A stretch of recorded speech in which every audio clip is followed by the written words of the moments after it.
Well, hello there. I'm Jacob. Lovely. Welcome to the Obithorion Alliance.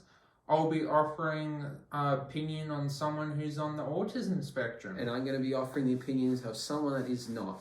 If you like our videos, don't forget to like and subscribe. We constantly bring out new content. What are we going to be doing today, Jacob? We will be doing a trailer reaction to Star Wars ANDOR series on Disney+. Okay.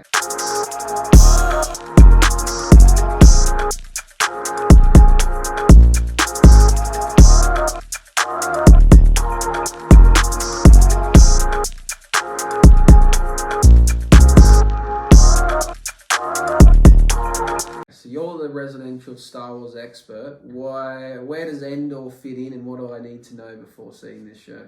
Basically, this show is about the Endor character from Rogue One, and as we know, if you haven't seen that movie, he dies at the end. So this is basically a show about him as a character and seeing, I guess, the beginning of Rogue One and seeing how he got into Rogue One. I've seen Rogue One, but I don't remember. Like, I remember the gist of what happens in taking down the Death Star. So who's this character? Like, who's the main character of the show?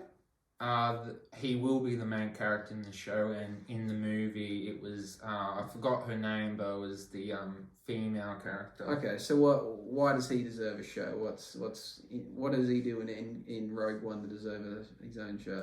He was basically the love interest to the female character. Okay, and yeah, he sacrificed himself. So they both did, yeah. Okay, so what do you know about this show? What are we expecting to see in it? I believe it's going to be like guerrilla warfare, and I guess him being a spy, and it's going to be a spy show. Interesting. How excited are you about this from what you've heard so far? I'm pretty excited. I think it'll be good to see a show about like guerrilla warfare, spy tactics. I'm not as excited compared to Obi-Wan Kenobi, but he's a pretty important character, but I'm excited as it can be for a character that we know his fate. I've noticed with Star Wars shows, they tend to make shows about characters that we already know what's going to happen to them. I think that could be considered smart writing, I guess, because you know the end result. So it doesn't mislead you to go, oh, where's this going to end, or how many seasons is this going to have. You just you know what happens. The person dies or this happens, you know. So maybe that's a stroke of genius. They don't send you in going, oh, I don't want to get hooked on this character because what happens if this happens? You already know. Maybe that could be a stroke of genius. I'm intrigued to see what happens, and I feel like I'm probably going to have to see Rogue One again for me to look forward to this show. But let's check out the trailer. Yeah.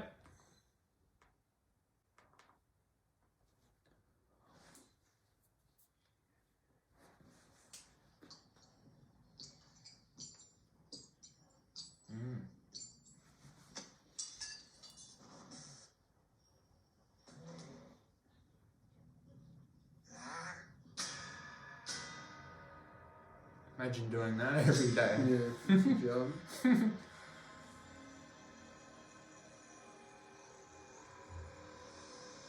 That lake looks pretty impressive. What planet do you think Endor's meant to be from? Don't know.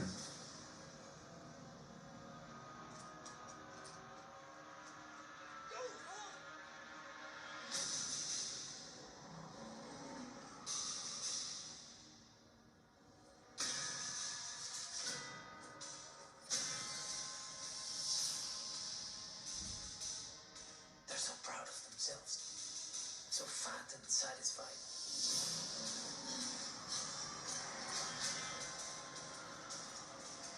They're everywhere.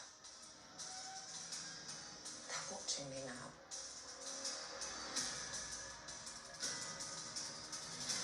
Soon enough, these days will end.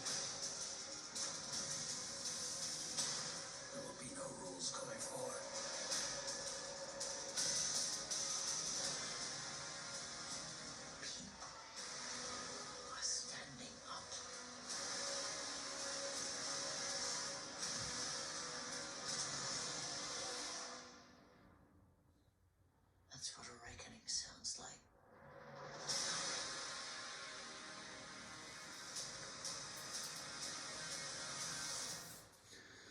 Okay, what are your first thoughts?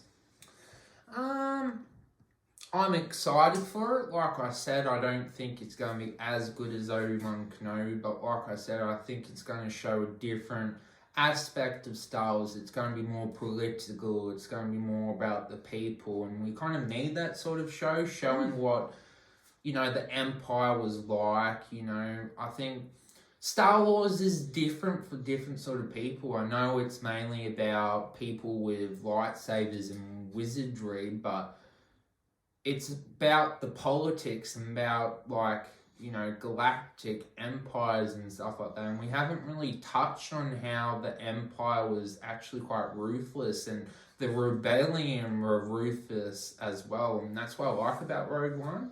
Yeah, I can't. I'll definitely watch the show. I can't say the trailer's making me think it's going to be something amazing. I'm not really sure from the trailer where it's going to be and what it's going to be about. But I'm sure it will be good.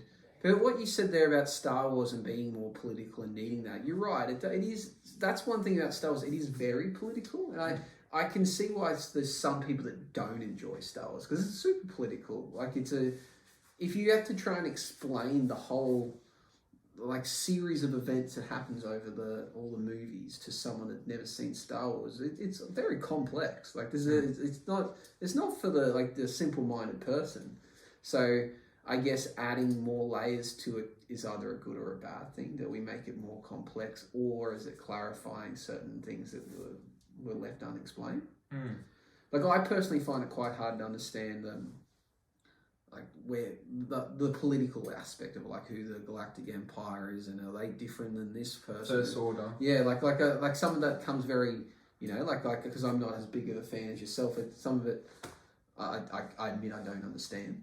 So yeah, this show may not appeal to everyone. Maybe it's more of a die-hard fan. Do you think? Yeah, I guess so. I guess it depends what appeals to you about Star Wars. For most people, it's more about the Force, but I think that's what's good about Star Wars, is that not everyone has to like lightsabers. It can be about the people, and we haven't really seen much about how the Empire rising up has affected ordinary people. Yeah. So yeah, you're right. So it might be exactly what we need, but it may not be for everyone. But it could be very, very good. So I'll give it a watch. But I notoriously have kind of with Star Wars only watched the things that really appeal to me. Like I've skipped, you know, Boba Fett and didn't really enjoy The Mandalorian. But then I'm really liking Obi-Wan. So it's kind of, I guess it's what appeals to you about each thing within the Star Wars universe. So what do we know? When's it come out? And I believe it's August. Okay, so not too far away. And any idea about how many episodes it might get, and if it's multiple series or it's a one-off thing? I would assume around 6 or 8. Yeah, and I guess, as you said, we know the fate of the main character, but maybe there could be multiple seasons that lead up to that, though. So so I guess it's kind of open-ended. We'll wait to see. Anything else or something you particularly want to talk about that you noticed in the trailer? Did you notice how they showed like different empires, like the zoom of like different officers, like they were in the fields, and like that perspective? Yeah, I guess they're trying to give us a bit more understanding of what the Galactic Empire is and the First Order, and like I guess giving us more clarification. Yeah, or even showing the villain. Like I feel like a lot of the other Star Wars, the movies in particular, being, you know, they don't show the full hierarchy of that. It's kind of like, well, there's Darth Vader and, you know, the Emperor. Yeah, and there's the Empire and there's like the Sith Lords. They don't really go into depth of what they are trying to do. So, and like their hierarchy and structure they have. So maybe they're trying to give us a bit more understanding. So I feel like Obi-Wan has done that a bit more by introducing the Grand Inquisitor and the Inquisitors and so forth. So definitely hyped to watch the show and see where it goes. I hope they do some spy missions and make it like James Bond or Mission Impossible. Yeah, that could be interesting. That could give a very different element to Star Wars, which would be interesting to see. Well, thank you for watching. We are the Obithorion Alliance with different opinions. Like and subscribe. Let the force be with you. Bye-bye.